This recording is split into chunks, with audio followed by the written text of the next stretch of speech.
Hello বন্ধুরা, philosophy study mind channel তোমাদের সবাইকে স্বাগত জানাই। আজকে আমি তোমাদের ক্লাস 11-এর সেমিস্টার 1-এর যে সাবজেক্ট ফিলোসফি রয়েছে সেই ফিলোসফি সাবজেক্টের আমি তোমাদেরকে কি করব, এমসিকিউ সাজেশন দিব। তো আজকে থেকে তোমাদের শুরু করছি এমসিকিউ সাজেশন দেওয়ার। তো আজকে আমি তোমাদের ইউনিট 2-এর টপিক 1-এর সাজেশন দিব। তো ইউনিট 2-তে কি আছে, ইন্ট্রোডাকশন টু ওয়েস্টার্ন ফিলোসফি, মানে হচ্ছে ভারতীয় দর্শনের ভূমিকা। তো এই ভারতীয় দর্শনের ভূমিকার মধ্যে টপিক নাম্বার হচ্ছে 1, নাম হচ্ছে দর্শনের স্বরূপ ও শাখাসমূহ। তো এই দর্শনের স্বরূপ ও শাখাসমূহ থেকে আমি যে সাজেশনগুলো করেছি এগুলো যদি তোমরা ভালো করে পড়ে যাও তাহলে দেখবে এর মধ্যে থেকে তোমরা সমস্ত প্রশ্নগুলো পেয়ে যাবে এই টপিকের। ঠিক আছে, তো দেখো শুরু করছি।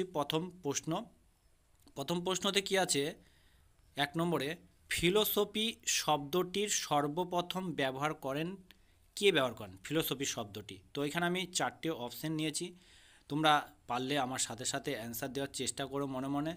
তো আমি বলছি, প্রথম হচ্ছে এতে আছে থেলিস, বিতে আছে অ্যারিস্টটল, সিতে আছে পিথাগোরাস, ডিতে আছে প্লেটো।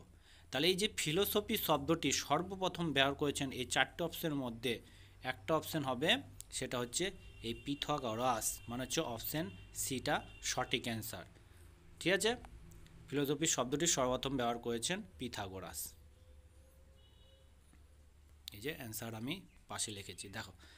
তারপর 2 নম্বর প্রশ্ন কি আছে, বিস্ময় হলো দর্শনের জনক বলেছেন 4টে অপশনের মধ্যে কোনটা হবে, ডেকার্ত, না কান্ট, না স্পিনোজা, না প্লেটো। তাহলে বিস্ময় হলো দর্শনের জনক বলেছেন হচ্ছে এখানে ডেকার্ত হবে, না কান্ট হবে, না স্পিনোজা না হবে, না প্লেটো হবে। এই 4টের মধ্যে অপশন নাম্বার হচ্ছে ডিটা হবে, প্লেটো বলেছেন বিস্ময় হলো দর্শনের জনক। ঠিক আছে, তারপরে দেখো 3 নম্বর প্রশ্ন, দর্শন হলো সকল বৈজ্ঞানিক জ্ঞানের সমষ্টি বা সমন্বয় বলেছেন কে বলেছেন? প্লেটো বলেছেন, না পিথাগোরাস বলেছেন, না পলসল বলেছেন, না ডেকার্ত বলেছেন? তো তোমরা তাহলে অ্যান্সার দাও, কি বলেছেন? তাহলে অ্যান্সার হচ্ছে, দেখো অ্যান্সার আছে সি নাম্বার, সি এরটা হচ্ছে পলসন বলেছেন। ঠিক আছে, তার দর্শন হলো সকল বৈজ্ঞানিক জ্ঞানের সমষ্টি বা সমন্বয় বলেছেন হচ্ছে পলসন। তারপরে প্রশ্ন, দর্শন হলো বিভিন্ন বিজ্ঞানের সমষ্টি বা সমন্বয়। আগেরটা কি ছিল, সকল বৈজ্ঞানিক জ্ঞানের সমষ্টি, কিন্তু এখানে হচ্ছে বিভিন্ন বিজ্ঞানের সমষ্টি বা সমন্বয়। প্রশ্নের কথাটা কিন্তু আলাদা, ঠিক আছে, কখনো এক নয়। তাহলে কে বলেছেন? এতে হচ্ছে ডেকার্ত বলেছেন, না হারবার্ট স্পেন্সার বলেছেন, না কান্ট বলেছেন, না প্লেটো বলেছেন? এই 4টের মধ্যে কোনটা হবে অ্যান্সার? দেখো অ্যান্সার হচ্ছে বিএডটা হচ্ছে হারবার্ট স্পেন্সার বলেছেন হচ্ছে দর্শন হলো বিভিন্ন বিজ্ঞানের সমষ্টি বা সমন্বয়।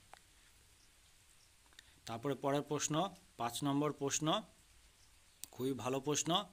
দেখো, দর্শনের আলোচ্য বিষয় হলো, মানে দর্শনের আলোচ্য বিষয় বা আলোচনার বিষয় কি? বাহ্য জগৎ নিয়ে আলোচনা করে, না অভ্যন্তরীণ জগৎ নিয়ে আলোচনা করে, না উভয় জগৎ নিয়ে আলোচনা করে, বাহ্য অভ্যন্তরীণ দুটো নিয়ে আলোচনা করে, না এদের মধ্যে কোনোটি নয়? তাহলে দেখো, দর্শনে আলোচনা করে হচ্ছে বাহ্য জগৎ নিয়ে, তাহলে অপশন নাম্বার হচ্ছে এ। ঠিক আছে, এই যে অপশন এ। দেখো তারপর পরের প্রশ্ন 6 নম্বর প্রশ্ন, দর্শন হলো জ্ঞান সম্পর্কীয় বিজ্ঞান বলেছেন কে? এখানে কান্ট বলেছেন, না প্লেটো বলেছেন, না ফিক্টে বলেছেন, না রাসেল বলেছেন? তাহলে অ্যান্সার কি হবে? অ্যান্সার হচ্ছে অ্যান্সার সি, বলেছেন হচ্ছে ফিক্টে বলেছেন। তাহলে দর্শন হলো জ্ঞান সম্পর্কীয় বিজ্ঞান, ঠিক আছে, এই কথাটা বলেছেন হচ্ছে ফিক্টে। তবে পরের প্রশ্ন, দর্শন হলো জ্ঞান সম্পর্কীয় বিজ্ঞান ও তার সমালোচনা, কথাটি বলেছেন রাসেল বলেছেন, না লাইবনিজ বলেছেন, না ডেকার্ত বলেছেন, না কান্ট বলেছেন? তাহলে কে বলেছেন? অ্যান্সার হচ্ছে অপশন ডি, কান্ট বলেছেন। ঠিক আছে, যে পাশে আমিও অ্যান্সারগুলো লিখেছি, তোমরা দেখে নিতে পারো। তারপর দেখো, দর্শন হলো সকল বিজ্ঞানের সেরা বিজ্ঞান, মানে হচ্ছে যত সমস্ত বিজ্ঞান আছে তার থেকে সকল সেরা বিজ্ঞান হচ্ছে এই দর্শন, তার জন্য বলছে দর্শন হলো সকল বিজ্ঞানের সেরা বিজ্ঞান। এই কথাটা কে বলেছেন? প্লেটো না কোত না কান্ট না সক্রেটিস? তাহলে অ্যান্সার কি হবে? অ্যান্সার হচ্ছে বিএডটা হবে, এই যে বিএডটা। তাহলে বি কি? কোত বলেছেন দর্শন হলো সকল বিজ্ঞানের সেরা বিজ্ঞান, এই কথা বলেছেন কোত। তারপর পরের প্রশ্ন দেখো, দর্শন হলো ভাষার সমালোচনা, এই কথাটি কে বলেছেন? চারটে অপশনের মধ্যে হেগেল বলেছেন, না এয়ার বলেছেন, না লক বলেছেন, না কান্ট বলেছেন? তাহলে দর্শন হলো ভাষার সমালোচনা, মানে ভাষার সমালোচনাই হচ্ছে দর্শন, এই কথাটা বলেছেন হচ্ছে অপশন নাম্বার বি, মানে হচ্ছে এয়ার বলেছেন। ঠিক আছে, তারপর দেখো নাম্বার হচ্ছে 10 নম্বর, দর্শন আকস্মিক কিছু নয়, অলৌকিক কিছু নয়, বরং অনিবার্য ও স্বাভাবিক, বলেছেন কে? কান্ট বলেছেন, না পেরি বলেছেন, না হেগেল বলেছেন, না হিউম বলেছেন? তার দর্শন আকস্মিক কিছু নয়, ঠিক আছে, অলৌকিক কিছু নয়, আকস্মিক কিছু নয়, অলৌকিক কিছু নয়, বরং অনিবার্য এবং স্বাভাবিক, বলেছেন হচ্ছে এখানে অ্যান্সার পেরি বলেছেন, মানে অপশন নাম্বার বিটা সঠিক। এখানে অ্যান্সার আমি দেখো 500 লিখেছি। তারপর দেখো পরের প্রশ্ন, 11 নম্বর প্রশ্ন, দর্শন হলো সত্যানুরাগ, একটা কথা বা এটা একটা উক্তি। আরেকটা উক্তি কি? দর্শন হলো এমনই এক সত্যের প্রতি অনুরাগ যা জ্ঞানের ভাণ্ডারকে পরিপূর্ণ করে। তাহলে দর্শন তো সত্য অনুরাগ, এও একটা উক্তি। আরেকটা উক্তি কি? দর্শন হলো এমনই এক সত্যের প্রতি অনুরাগ যা জ্ঞানের ভাণ্ডারকে পরিপূর্ণ করে। তাহলে দর্শন এমনই সত্যের অনুরাগ যা জ্ঞানের ভাণ্ডারকে পরিপূর্ণ করে, এই কথাটা এই চারজনের মধ্যে কে বলেছেন? রাসেল, না সক্রেটিস, না মার্ভিন, না থেলিস? তাহলে অ্যান্সার হবে মার্ভিন, সি অপশনটা সঠিক। ঠিক আছে, তারপর দেখো পরের প্রশ্ন, দর্শনের জনক হলেন পিথাগোরাস, না থেলিস, না সক্রেটিস, না হেরাক্লিটাস? তাহলে দর্শনের জনক এই চারটে অপশনের মধ্যে একটা অ্যান্সার হবে কি? থেলিস, মানে বি অপশনটা সঠিক। এর আগে একটা প্রশ্ন ছিল যে বিস্ময় হলো দর্শনের জনক, এই কথাটা কে বলেছিলেন? ওইখানে কিন্তু বিস্ময় হলো দর্শনের জনক এই কথাটা বলেছিলেন প্লেটো, কিন্তু এইখানে প্রশ্নটা কি? দর্শনের জনক কে? তাই দর্শনের জনক হচ্ছে থেলিস, আর বিস্ময় হলো দর্শনের জনক এটা বলেছেন হচ্ছে প্লেটো। ঠিক আছে, তা দেখো 13 নম্বর প্রশ্ন, ফার্স্ট ফিলোসফি কথাটি বলেছেন সক্রেটিস, না অ্যারিস্টটল, না প্লেটো, না থেলিস? তাহলে চারজনের মধ্যে কে বলেছে? ফার্স্ট ফিলোসফি মানে হচ্ছে প্রথম দর্শন, মানে হচ্ছে অধিবিদ্যাকে প্রথম দর্শন কে বলেছেন? এইভাবে ঘুরে প্রশ্ন আসতে হবে যে অধিবিদ্যাকে প্রথম দর্শন কে বলেছেন, এই একই প্রশ্ন যে ফার্স্ট ফিলোসফি কথাটি কে বলেছেন, একই প্রশ্ন। ঠিক আছে, দুটো প্রশ্নই কিন্তু এক। তো এই চারটে জনের মধ্যে বলেছেন হচ্ছে অ্যারিস্টটল, অ্যান্সারটা হচ্ছে বি।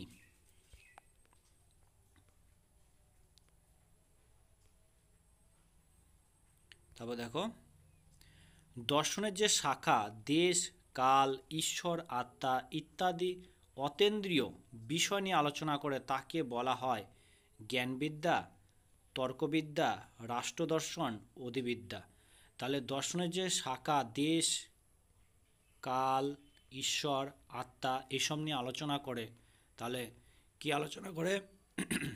জ্ঞানবিদ্যা আলোচনা করবে, না তর্কবিদ্যা আলোচনা করবে, না রাষ্ট্রদর্শন আলোচনা করবে, না অধিবিদ্যা আলোচনা করবে?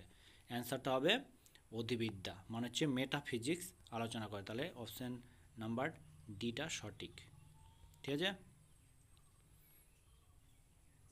তারপর দেখো 15 নম্বর কোশ্চেন, মানুষের আচার ব্যবহার, ভালো মন্দ, রীতিনীতি ইত্যাদি বিষয় নিয়ে আলোচনা করে কে? সমাজ দর্শন আলোচনা করে, না রাষ্ট্র দর্শন, না নীতি দর্শন, না কোনোটিই নয়? তাহলে মানুষের ভালো মন্দ, আচার ব্যবহার, ভালো মন্দ, রীতিনীতি এইসব নিয়ে আলোচনা করে হচ্ছে নীতি দর্শন। ঠিক আছে, মানে হচ্ছে নৈতিকতা এইসব নিয়ে আলোচনা করে, এথিক্স যাকে বলা হয় এথিক্স। ঠিক আছে, তাহলে অপশন নাম্বার হচ্ছে সিটা সঠিক। তারপর দেখো পরের প্রশ্ন, যুক্তির গঠন, নিয়ম, বৈধতা বিচার ইত্যাদি নিয়ে আলোচনা করে যে শাস্ত্র তার নাম হলো জ্ঞানবিদ্যা, না যুক্তিবিদ্যা, না অধিবিদ্যা, না সমাজবিদ্যা?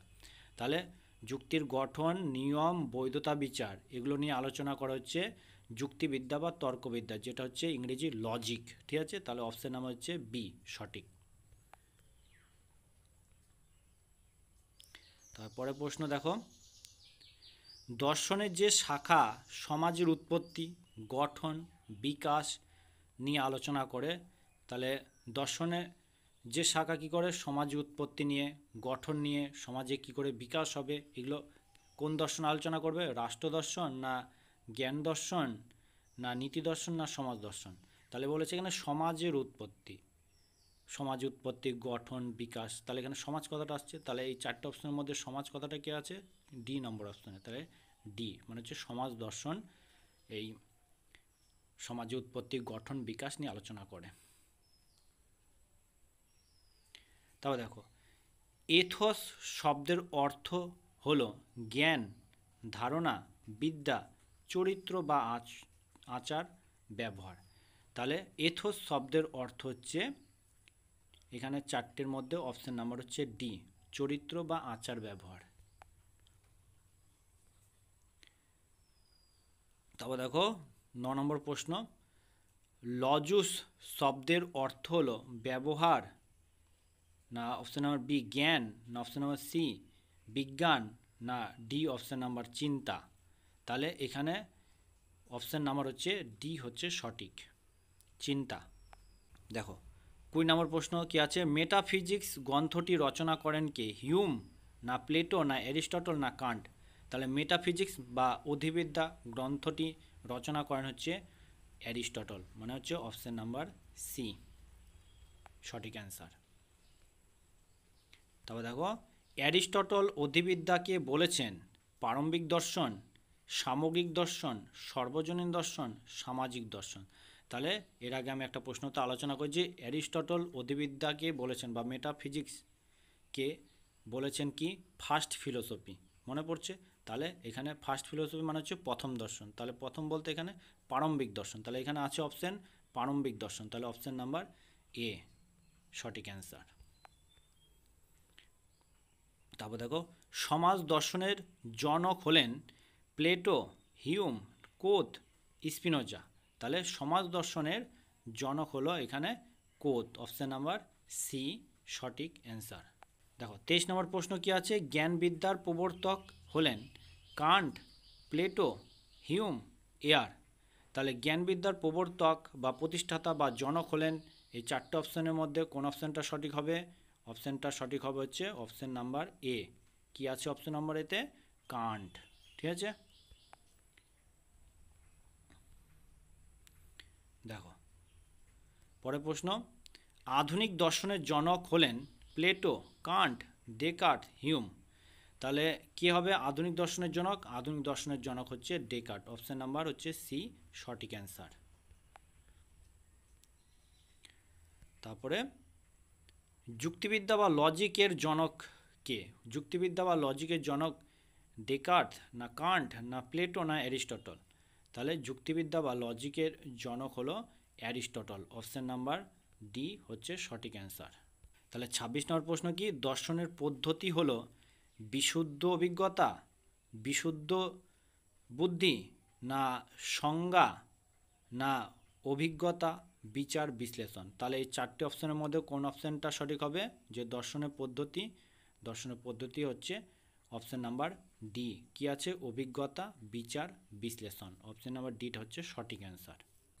তাহলে দেখো 27 নম্বর প্রশ্ন কি আছে, দর্শনের কাজ কি? তা দর্শনের কাজ হলো তত্ত্ববিচার, না যুক্তি বিচার, না আচার বিচার, না এগুলোর মধ্যে কোনোটি নয়? তাহলে দর্শনের কাজ কোনটা হবে? অপশন চারটের মধ্যে অপশন হবে এ, এটা সঠিক। কি? তত্ত্ব বিচার হচ্ছে দর্শনের কাজ। তারপরে প্রশ্ন দেখো, লাস্ট প্রশ্ন, নীতি বিজ্ঞান হলো আদর্শনিষ্ঠ বিজ্ঞান, না বস্তুনিষ্ঠ বিজ্ঞান, না জ্ঞাননিষ্ঠ বিজ্ঞান, না কোনোটি নয়? তাহলে চারটে অপশনের মধ্যে সঠিক অ্যান্সারটা কী হবে? যে নীতি বিজ্ঞান হলো আদর্শনিষ্ঠ বিজ্ঞান, অপশন নাম্বার হচ্ছে এ সঠিক। তাহলে এই 28টি তোমাদের এই প্রশ্ন আমি দিলাম, তো এই প্রশ্নগুলোর মধ্যে থেকে এই টপিকের তোমরা সমস্ত প্রশ্নগুলোই পেয়ে যাবে। আর যদি ভিডিওটা ভালো লাগে তাই লাইক করবে, বেশি বেশি করে বন্ধুদের মধ্যে শেয়ার করবে, আর চ্যানেলটি অতি অবশ্যই সাবস্ক্রাইব করে রাখবে পরবর্তী ভিডিও পাওয়ার জন্য। আজকের মতো এতটুকুই।